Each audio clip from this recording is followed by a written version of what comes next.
다른 사람들과 교류할 때 자신이 어떻게 행동하는지 충분히 알아차린다면 우리는 만나는 상대에 따라 미묘하게 달라지는 자신의 말과 태도, 행동 등을 감지할 수 있을 것이다.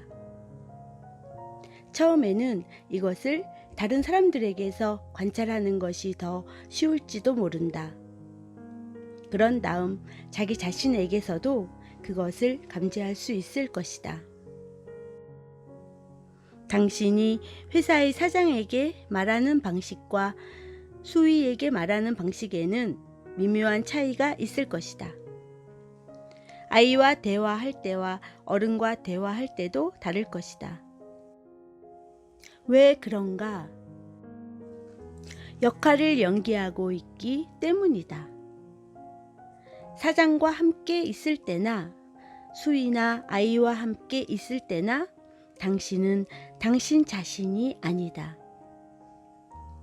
가게에 들어가 물건을 살 때도 음식점과 은행과 우체국에 갈 때도 당신은 미리 정해진 사회적 역할들 속으로 미끄러져 들어가는 자신을 발견할 것이다.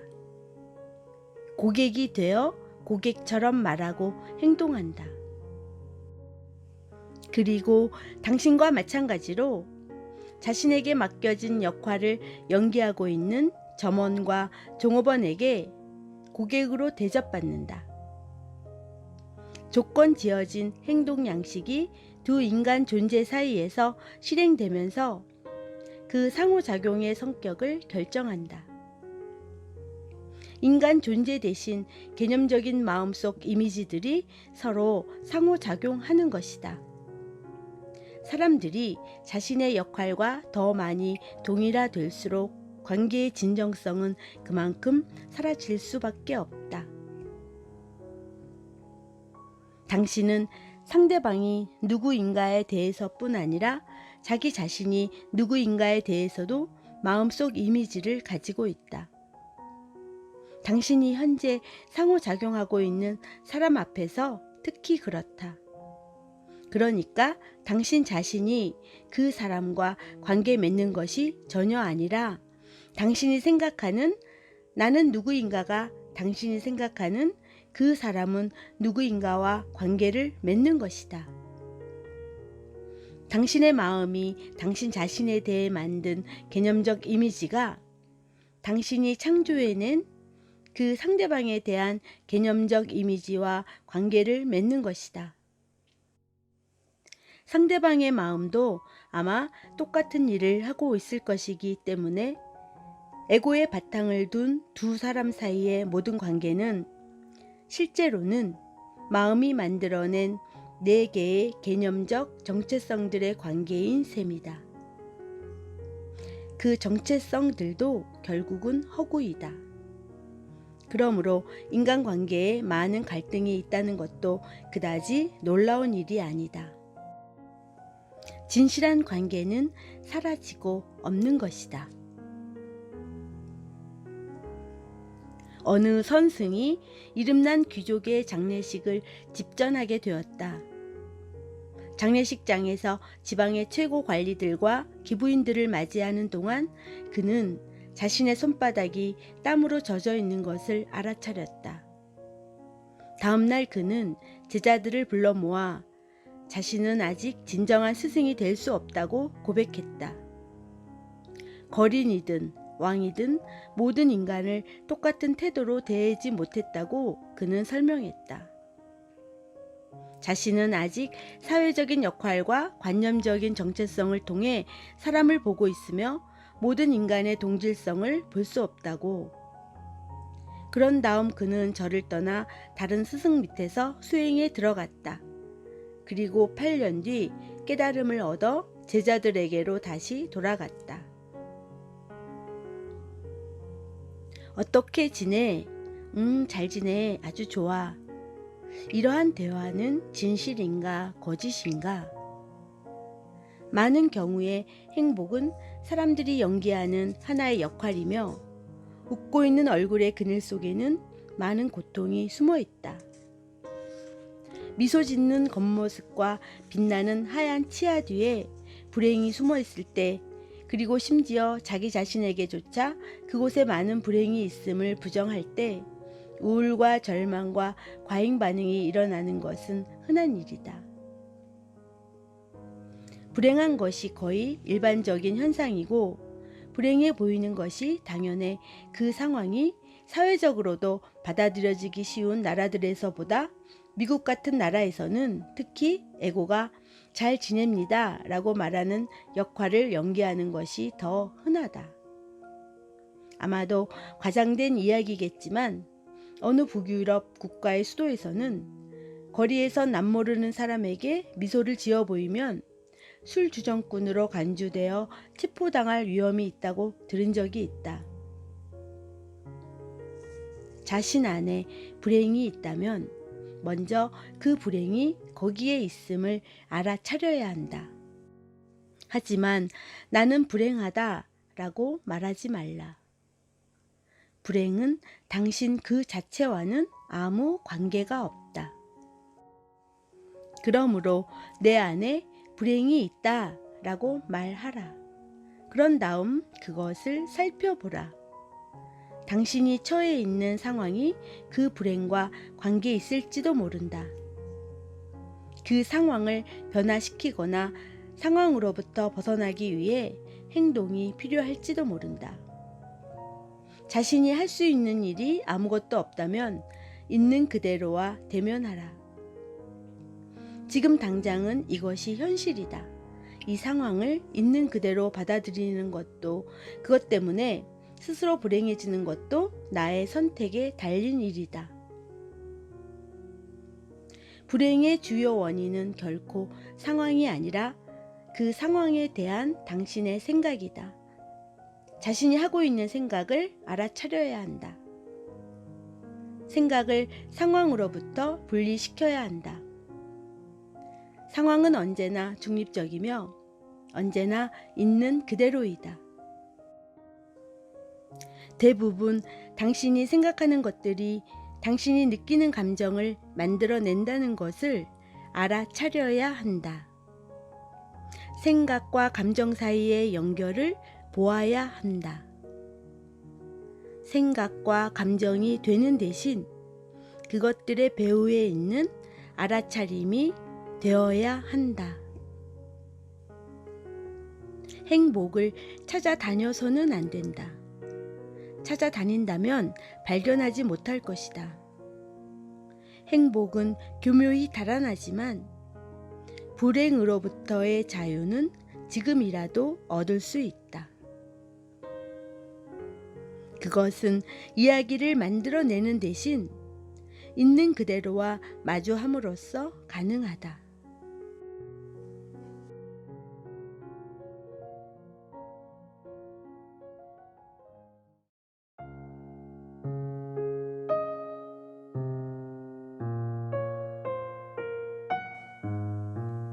어린 자식이 있다면 최선의 능력을 다해 돕고 지도하고 보호해야 하지만 그보다 더 중요한 것은 아이에게 공간을 허용하는 일이다. 존재할 공간을. 아이는 당신을 통해 이 세상에 왔지만 당신의 것이 아니다. 무엇이 너를 위해 가장 좋은지 내가 잘 안다 라는 믿음은 아이들이 아주 어렸을 때는 진실일지 모른다.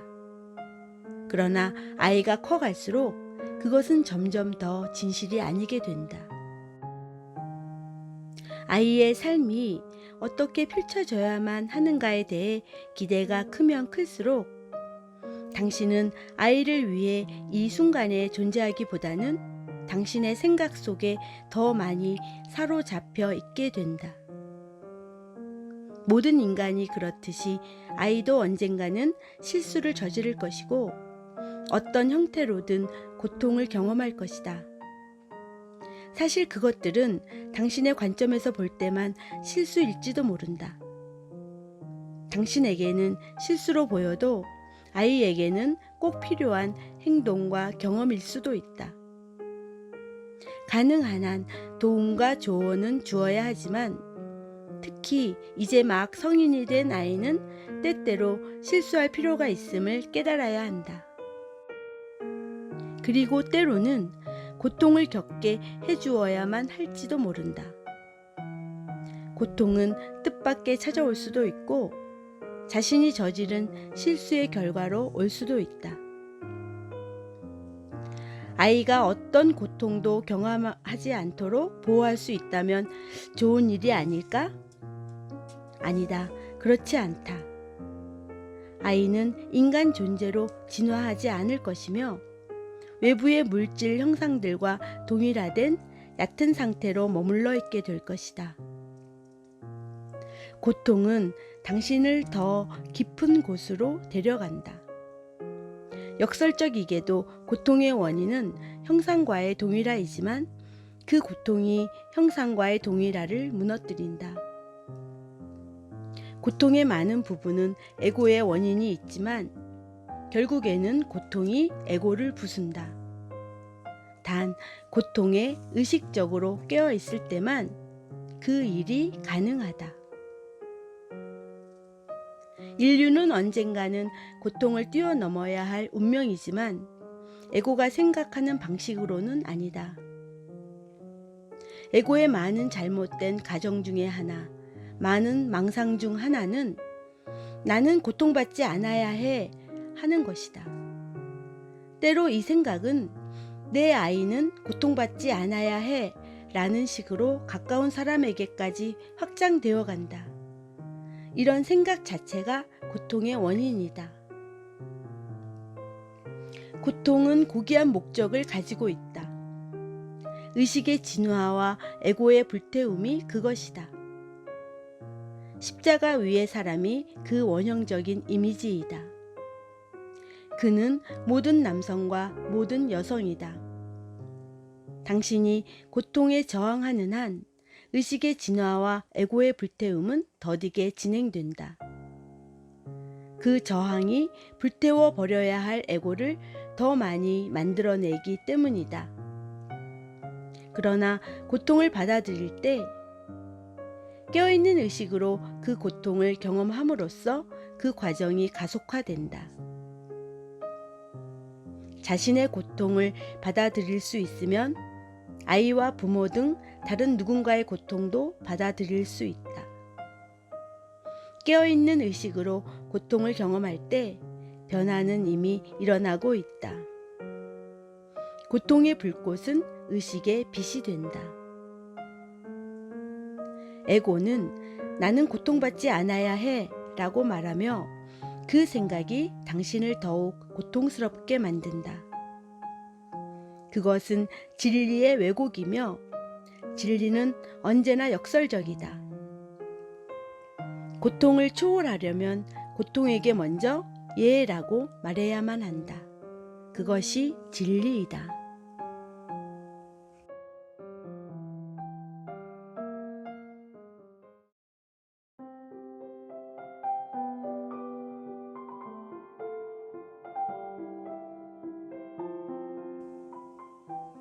나는 결코 평화로울 수 없어. 왜냐하면 과거에 일어난 어떤 일 때문이야. 사람들의 이야기는 모두 왜 나는 지금 평화로울 수 없는가 라는 제목을 붙일 수 있을 것이다.